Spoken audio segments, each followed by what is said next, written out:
On the menu today, can I successfully ship my precious childhood grand piano across the world and write a brand new song on it, or will it all go a bit Laurel and Hardy?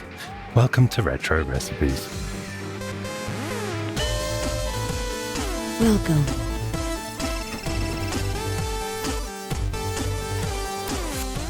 Hello Chip Dippers, and welcome to my family's Hanson brand baby grand piano. I've never known a time when this wasn't in our home, as seen here in the UK. My sisters actually even remember my parents wheeling it down the road when they first got it, before I was born, so quite recently then. My earliest memory of it, though, is that all the keys were chipped, and then slowly learning why. Yeah, apparently I'd played it as a toddler using a chisel. I guess I was tinkering with tools at an early age, doing a sort of reverse repair. Anyway, the keys were repaired in the 80s, and I went on to take piano lessons on it and write many of my songs sitting at it, along with my Korg synths, of course. And here's the serial number, and putting this into the interwebs tells us it was made after 1940 by Hanson, who'd been making them in France since 1873. Sacre bleu! Now, I love playing any keyboard, but with that little story time, I hope you might understand why I felt like the family piano in particular was, I don't know, almost part of me.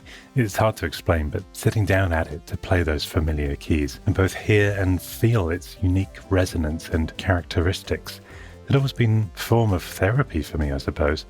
When we'd visit the UK every year until the COVID travel ban, I'd always looked forward to just sitting down at it and playing a song, sometimes with a chisel.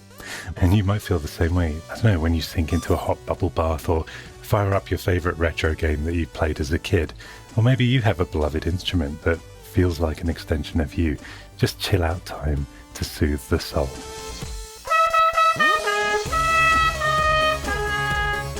Let me know in the comments if you do. I'd be really interested to hear. But don't get me wrong, it wasn't just me. All the family enjoyed playing it.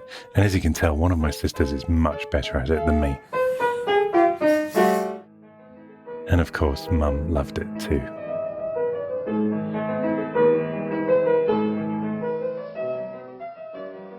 Speaking of which, as some of you know, with my dad having sadly passed away in 2018, my mum then went to join him in 2021. And I say all this just to help explain, therefore, why, after the funeral and the long process of putting the family home up for sale, when the question arose of what to do with this big old piano, and when there were no immediate takers, my sisters both initially saying they didn't have room, I soon came to realize how much I would miss it, and that it really was part of me, and that I needed it here in California so I could continue to play those 100 or so songs I'd either recited or written on it since I was 12 years old, make some new ones, and maybe one day even introduce our kids to it. I just didn't want the story to end. So with Ladyfractic having hidden all the chisels, I arranged for a shipping company to collect it and ship it to us here, along with a storage unit full of my other keepsakes. It's incredible how small it looks here on the Ring doorbell camera lens. And the price for shipping all of it was very reasonable, actually, about $3,500 door to door for everything. So from there, it made its way to the £100 million new container port at Southampton, where it was packed into a shipping container like this. Now, this port is self-proclaimed as the most efficient in Europe, so that should be good, right? Fortunately, my container was not among them, but honestly, it was the kind of thing I was now having nightmares about, and I really genuinely feared the worst when I saw that video. Yeah, it's quite a thing to put a nearly 100-year-old wood and steel family heirloom on a boat across the Atlantic Ocean. But soon it was safely loaded onto the NYK Nebula, where it disembarked to the UK. So now sit back and enjoy following its GPS journey around the globe, combined with footage of that actual ship to see if it makes it to me.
so close, but now I'm really starting to worry. It's basically been sitting here for days and nobody knows why. Pirates? UFOs? Project Blue Balls? Who knows? But then, as if nothing had happened, it sailed merrily into the port of Los Angeles, which has just become the first port in the Western Hemisphere to process 10 million container units a year. Yep, without this piano, it would have been one short of that, probably. Well, before long, the piano was on another truck and in our driveway. And again, it amazes me how tiny it looks here on camera.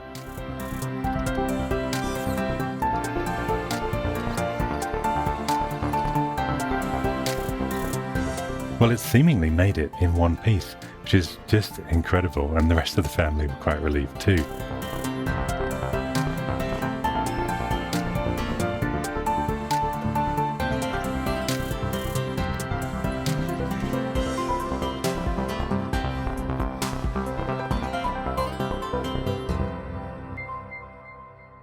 And the Puppyfractics, of course, immediately appreciated the new den that we created under it.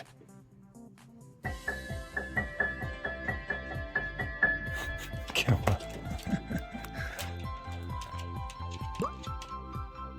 But did the piano's insides make it?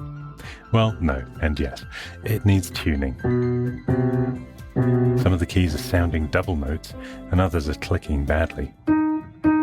So it was over to Superior Piano Tuning to make things right, after making some new friends, of course.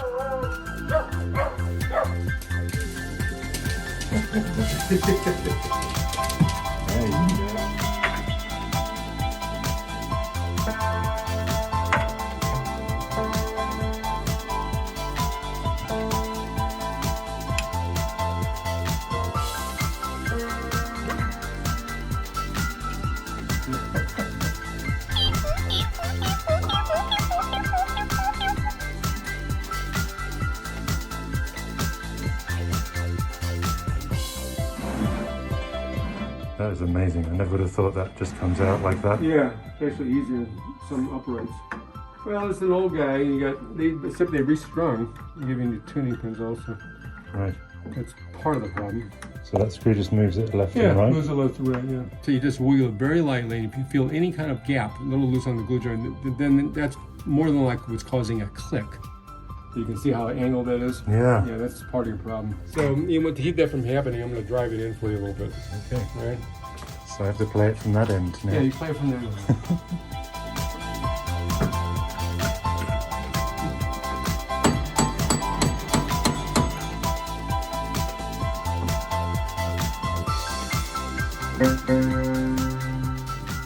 And finally, it was time to sit back down at this wonderful piano and play some classics.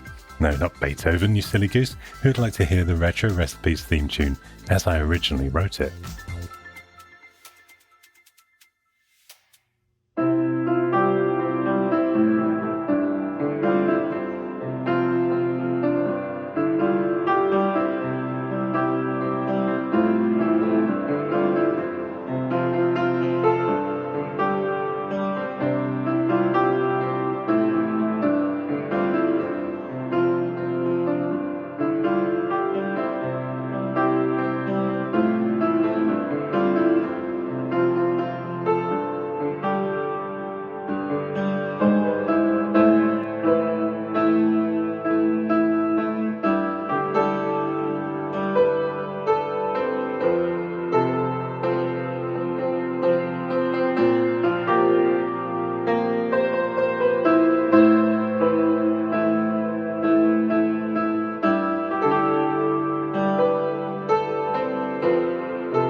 But there's another chapter to this story. I can't really explain how, but with all the emotions connected to the piano and to the loss of Mum and our puggle noodle fractic, who'd also sadly had to be put down that same week that the piano arrived at the grand old age of 17, well, an entire new song just kind of came into being out of nowhere in about an hour. Before I play it for you, you'll remember my Back to the 80s video and my reaction when I played some of my old Pet Shop Boys tapes on the Sony Walkman that I'd bought brand new on Fleabay.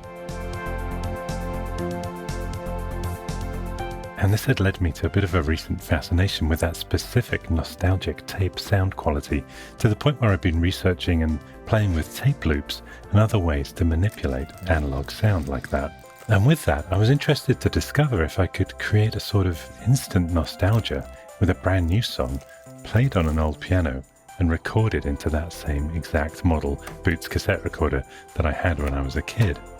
I also experimented by adding a magical new toy into the mix. It's called the Hologram Microcosm, and it's basically an effects pedal with a twist. I'll let you hear for yourself, albeit subtly in the mix here, how it manipulates what you play into it. After the song ends, do let me know, is the old tape wow and flutter just a sound that's nostalgic personally to me? Or does this song evoke some kind of nostalgia for you, even though it's brand new, making what I'm experimenting with here something perhaps more universal? Anyway, for right now, I invite you to tune out the noise from your life and tune into the subtle, nostalgic frequencies of a childhood piano recorded on a 1980s cassette player. Thanks for joining me on this journey, and I'll see you next time.